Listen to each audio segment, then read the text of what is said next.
bodohnya Golkar, dia mau menghilangkan peluang RK untuk menjadi gubernur Jawa Barat yang tentu jumlah mata pilihnya jauh lebih powerful. Tapi dia tunduk kepada kemauan Prabowo Subianto yang menginginkan agar Jawa Barat dikuasai oleh Gerindra dengan Deddy Mulyadinya. Begitu Megawati punya intention untuk mencalonkan Anies Baswedan, maka yang terjadi adalah ancaman bagi PDIP. Sehingga PDIP pun mundur dari pencalonan Anies Baswedan. Jadi theoretically sebenarnya sudah menang.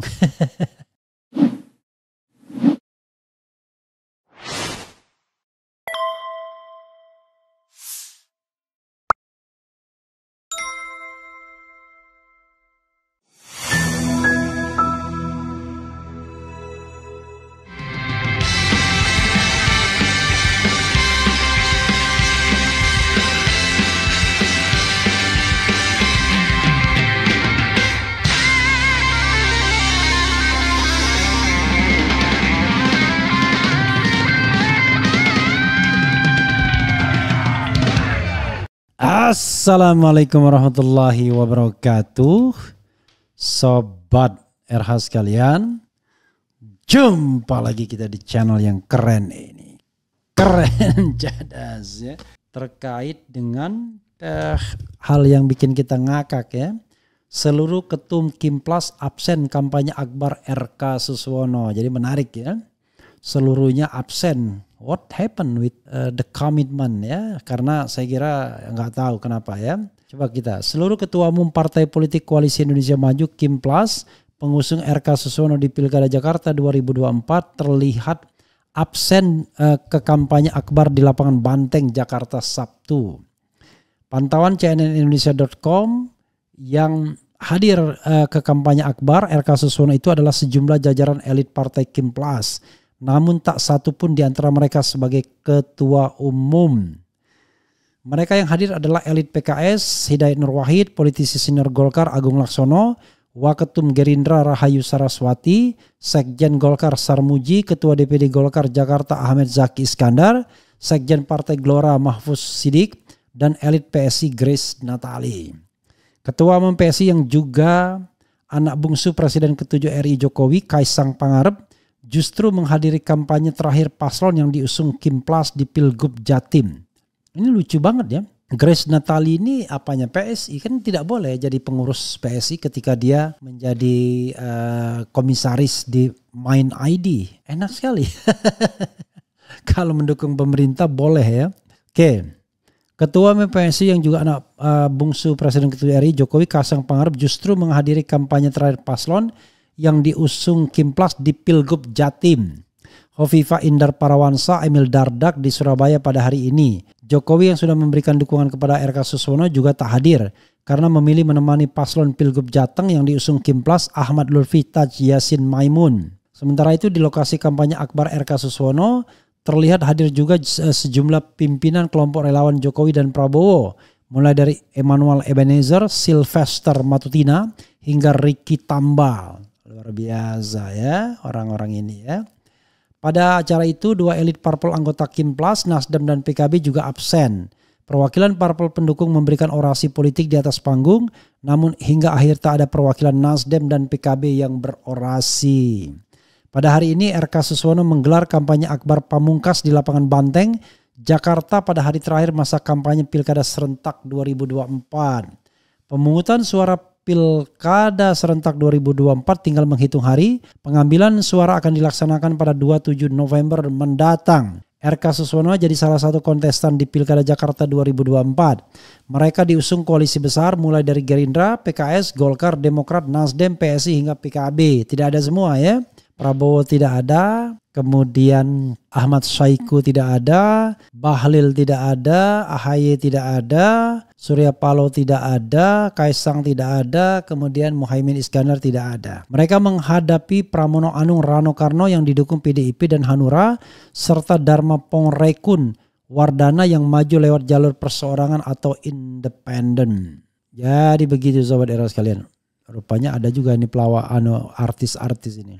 Ada yang budek, ada yang rupanya artis-artis itu, ada yang Pokoknya ada artis-artis lokal lah, lokal DKI maksudnya. Begitu saudara sekalian ya. Pertanyaannya ada apa? Kok tidak ada satupun yang hadir? Nah ini menarik untuk kita pertanyakan.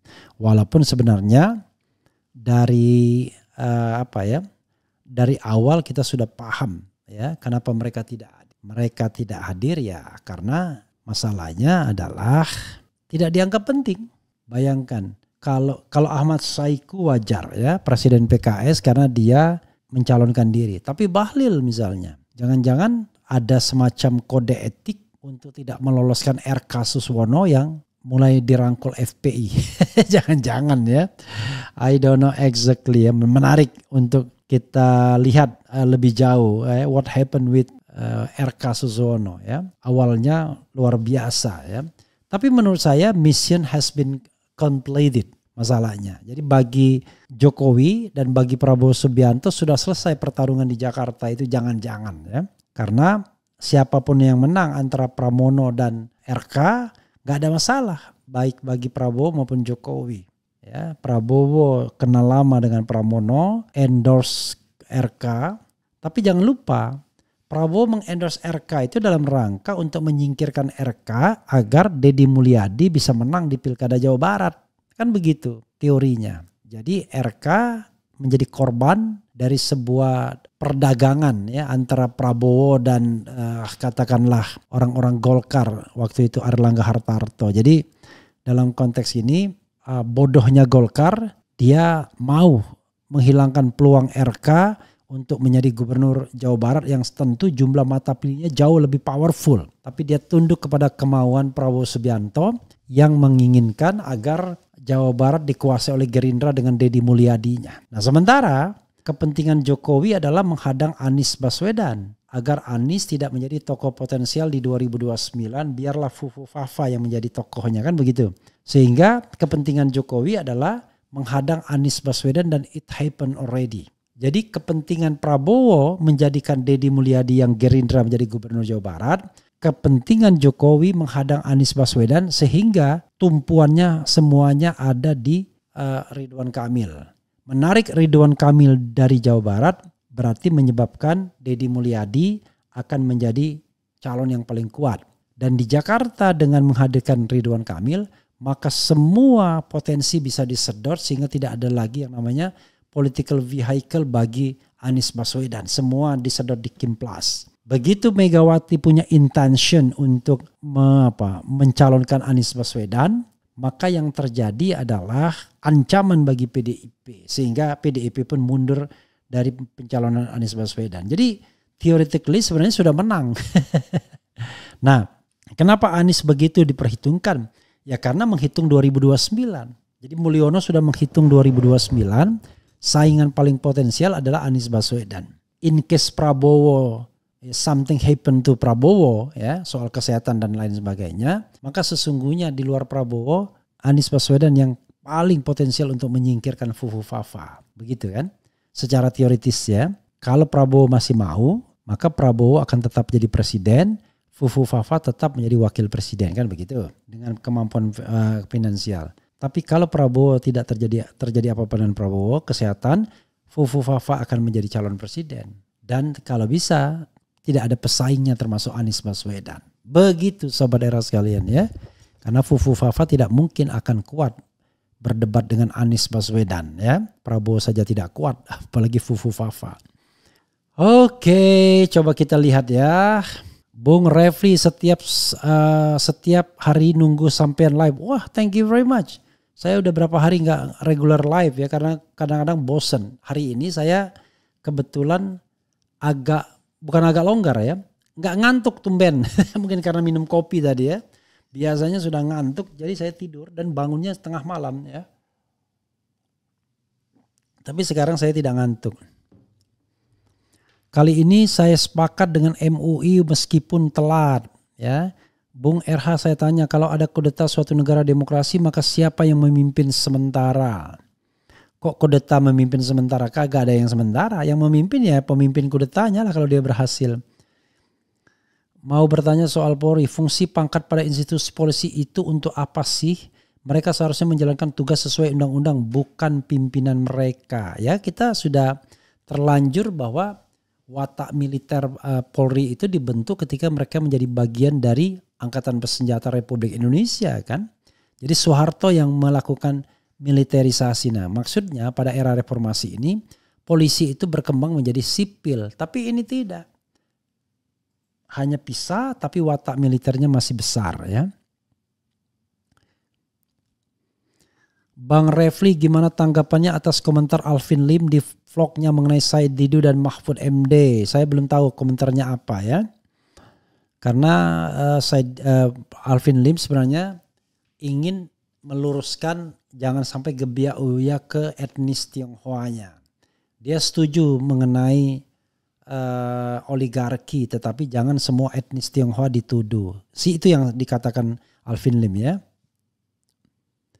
Biasanya Prof Rep hanya ngikut Abah Anis. Ya enggak lah. Kok ngikut Abah Anis ya? Buktinya kenapa? Buktinya Anies baru 2016 di reshuffle. Saya udah berhenti duluan dari administrasi Jokowi ya. Sejak 2015 awal ya. Lebih tinggi mana undang-undang sama perintah pimpinan pada Polri? Ya tinggi undang-undang dong. Kalau bertentangan. Kalau tidak bertentangan gak ada masalah. Pak Suswono sudah cipika-cipiki sama Marwarar tadi waktu kampanye. Ya baguslah. Bahas Jateng Bang, RH harus pilih yang mana? Ya pilihlah yang Anda sukai ya. Tapi kalau saya Jateng sih gak ada masalah. Bagi saya jangan yang di endorse oleh Mulyono ya. Begitu ya. Momen Ridwan Kamil kena semprot di Majelis Nurul Mustafa Jakarta Selatan. Kedatangan Ridwan Kamil mengganggu ceramah malam ini di Nurul Mustafa Sabtu malam. Coba kita spill dulu ya. Mengganggu apanya ini ya. Coba kita lihat ya. Kok bisa-bisanya kok dianggap mengganggu itu kenapa itu? Coba kita siarkan coba ya. Kalau sudah siap nanti ya siarkan ya. Itu. Jadi kita bacakan lagi komentar saudara sekalian. Wah lumayan lah. Bung Refli, kenapa pada kabur para pendukung Kim Plus di kampanyenya rakus? Terus kenapa RK nggak punya KTP Jakarta? Ya karena RK kan penduduk Jawa Barat dan seumur hidup pun dia lebih cinta Jawa Barat dibandingkan Jakarta. Itu sudah jelas Jawa Barat itu kampung halamannya ya kan. Dan dia berbahasa Sunda dengan baik ya. Sebenarnya maksain juga untuk jadi gubernur DKI. Kalau dia jadi menteri sih nggak apa-apa gitu. Pak Saganda boleh punya asumsi sendiri tapi Anies juga punya pemikiran sendiri. Makanya mungkin kenapa dia pilih 3 di Jakarta ya. Karena jelas harus jadi oposisi Mulyono. Yakin saya Pak Anies pilih yang benar. Jangan lupa Prabowo hanya kelinci gorong-gorong, Mulyono tidak lebih dan gak bakal lebih baik.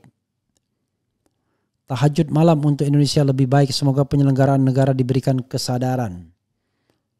Coba lihat di spill ya videonya. Pakai suara aja Pak. Kalau perkasa didukung PDI kalau lagi ngaji terputus kira-kira enak gak? Kalau yang perempuan kalau putus cinta enak gak? Ya? Apa? Nah enggak, kita pun sama, lagi enak-enaknya ya, lagi semangat-semangatnya ceramah kita terputus karena tadi ada kedatangan ya apa namanya dari tamu kita Bapak Ridho. Kepada Habib Nuh untuk kembali melanjutkan 5 menit lagi. Mudah-mudahan manfaatnya besar apa yang kita dapatkan malam hari ini. Iklan tadi ya.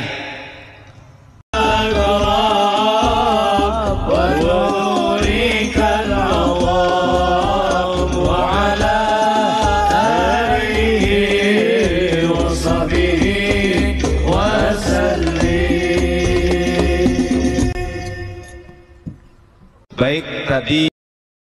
Ya saudara sekalian tadi ya agak ya tambahan sedikit lah. Dibilang RK dah bangga-bangga Mulyono dan SBY akan tampil katanya. Malu mereka ama penghina janda. Oh ya ada satu lagi, ternyata nggak datang juga Mulyono sama SBY di kampanye akbarnya ya. Jadi menurut saya SBY lihat-lihat tuh, pastilah lihat-lihat. Gimana. Aduh, nggak usah datang Pak, nggak rame.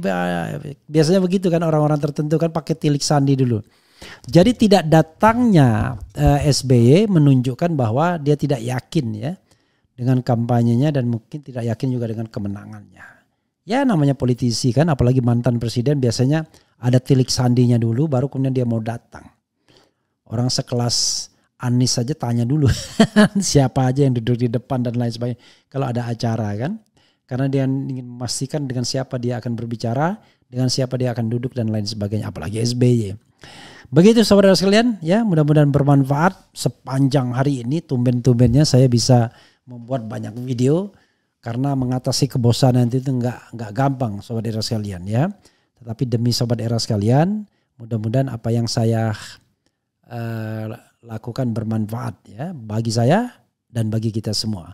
Wassalamualaikum warahmatullahi wabarakatuh. Keren, cadas, cia.